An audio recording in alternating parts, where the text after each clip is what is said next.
Hi, it's Eben Pagan, and in this series of videos, we're learning how to increase our productivity and results in our personal lives and in our businesses.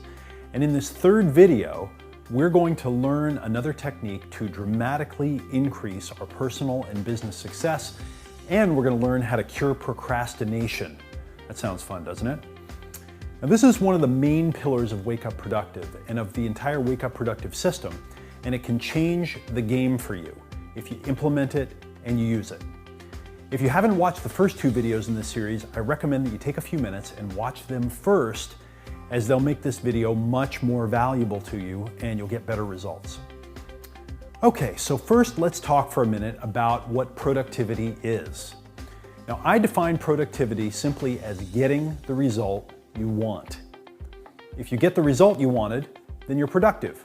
If you don't get the result you want, then you're not productive.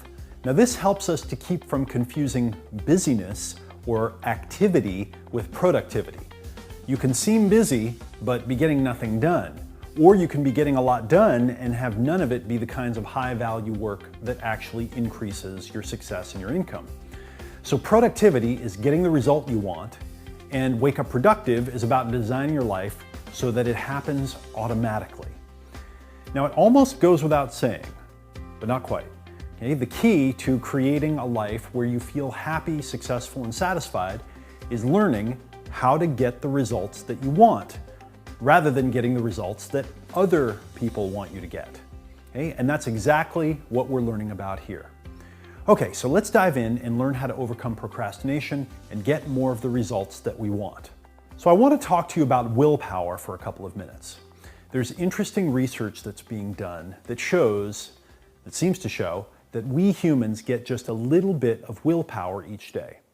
Now, that means that we have the power to resist tempting foods or distractions, the power to make hard decisions, and to get ourselves to do the things that we know we need to do. Okay? We get just a little bit of that willpower.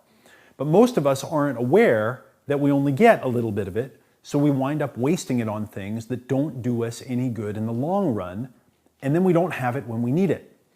So when you run out of willpower, there's a sign, okay? You've come to a point where you need to make a decision about what to do, and instead of doing the highest value thing, you just zone out and you go back and do your default thing. And if your default thing is checking email or reading news or checking your phone, then you know where that leads every time. So what's the best way to invest your willpower each day?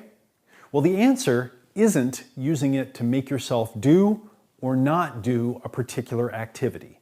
Okay, that's not the best way to use it. The answer is that you want to use your willpower, you want to invest it to create new habits. Once you build a new habit, then you don't need to use your willpower anymore to do that thing, because you do the new behavior naturally and automatically. It's a habit. You don't have to think about it, okay, because it just happens. And then you free your willpower up again, okay, to, you guessed it, create another powerful habit. Now, it's intuitive to focus on behaviors and specific actions, because it seems like this is how we'll get ourselves to do the things we need to do. But it turns out to be very hard and very expensive in terms of willpower to keep trying to make yourself do the right thing and avoid the temptations that are around us, the temptations of distraction, temptations of interruption, not to mention French fries. In Robert Fritz's book, The Path of Least Resistance, he tells a story about how they came up with the streets in Boston, okay, the street system. Now, if you've ever been to Boston, then you know that the way the streets work is anything but intuitive, okay? But how did they make this street system? How did they design it? Well, it turns out that they just paved over the cow paths that were there when they showed up. Okay, so the street system in Boston was essentially designed by cows and not by humans. Why? Because it was the path of least resistance. On two levels, actually. The cows were naturally taking the paths of least resistance as they were walking around up and down the hills and so forth. And then the humans took the path of least resistance and they just paved over the cow paths to make the streets. You'll find in your own life that you usually take the path of least resistance, okay, and not the path of highest success. Now, if these two paths are the same path, okay, the path of least resistance and the path of highest success, if they're the same path, then you have what's called productivity. because you're doing the high value activities that pay off, and your life is set up so that they're the natural thing that you automatically do. Okay, here's an example. I make a green protein shake every morning. Okay, I make a big pitcher of it actually. And what I do is I have one for my first meal, and then I put another one in the fridge for later. Okay? Now later on when I get hungry, if that shake is not there in the fridge, I default to something less healthy. Okay? Keeping junk food out of the house has been really a big deal for me because if it's there, I find it and I eat it. I think about it, and then the next thing you know, I find myself, I've got the bag open and I'm stuffing it in my mouth and I say, how did I get here? So what I try to do is make the healthy food the path of least resistance. Make it the easiest thing to get access to, because that little bit easier to get to factor, that's what keeps me on track. So instead of paving over the cow paths in your life, we want to build a modern 4-lane superhighway of productivity. We want the path of least resistance to be the things that bring you the biggest returns and the biggest results. So for a human, what's the ultimate path of least resistance? It's called a habit. We are creatures of habit. We think, we feel, we do the same things every day, day after day, maybe in a little different order, but we're basically doing the same stuff every day. Okay? And we're doing them in habitual patterns and combinations. Habits pull us into thinking, feeling, and behavior patterns that are automatic. Okay? Habits are the internal paths of least resistance that we take. So where's the place we can invest our energy to get the biggest return? Well, it's creating new habits, and specifically habits that bring us the highest possible success, highest possible returns, highest possible income. Now this is a nugget of wisdom that I learned from Jim Loehr and Tony Schwartz from The Power of Full Engagement, their book. Instead of wasting willpower, invest it to create new, productive habits. This is the path to accelerating success in life. Now this sounds easy enough, but it turns out that there's a trick to this. Okay, there are a couple of pitfalls to avoid. One pitfall we want to avoid is starting on creating a new habit and then giving up because we get distracted from it or it becomes challenging. Okay, then we've wasted our energy, we've lowered our confidence. Okay, that's not good. So the trick to doing it right is to understand what's going to happen when you start creating your new habit. Have you ever seen what it looks like when they launch the space shuttle, okay, into space? The shuttle is riding on this giant rocket, okay, and that rocket weighs like 5 times as much as the space shuttle itself. Okay, and that rocket, that big bomb essentially that's firing, it's designed to help the space shuttle to launch, to do that one thing, to get up to speed and reach what's called escape velocity. So it can escape from the tremendous pull of Earth's gravity that wants to pull it back down. So that big rocket fires for only a couple of minutes, like 2 minutes, but it gets the space shuttle something like 26 miles up into space, and very importantly, it gets it going fast enough that it can get up into orbit, okay, so it can detach then.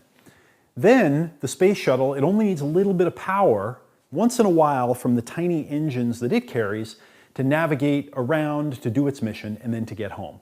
Okay, it doesn't need to overcome the huge gravity pull of Earth anymore, so it can focus on what it's there to do, which needs a lot less energy. And habits are like this. So let's go to the board and I'll show you what I mean. This is a concept that I call habit gravity and escape velocity. Okay, so when you start a new habit right here, it's actually a little easier for the first couple of days because you're enthused, you're excited, you have motivation. But then very quickly, okay, as you come through this curve here, things become much more challenging, right? And right here you start to become resistant, you become frustrated, you even start to become defiant, okay? So this maybe first 10 days or so, first few days are easier, and then you hit rapid resistance on the way up. And the gravity of your old habits is trying to pull you back down. Okay? If you stick with it here, this next phase here, this next maybe 10 days or so, this is where you start to, you feel the pull of the gravity, you feel the resistance, the kind of general resistance. You've gotten over the real frustration, but again, it's very strong resistance. You got to stay with it for kind of this next 10 days or so. And then for your final 10 days here, you reach what I call escape velocity. All right, you've been doing the habit for long enough that you get over the hill, and then it starts to become downhill, and it becomes a lot easier from there. Okay, so this is what I call habit gravity and escape velocity. And unless you're ready for this when you're creating a new habit, it's very, very challenging because it's easy to give up.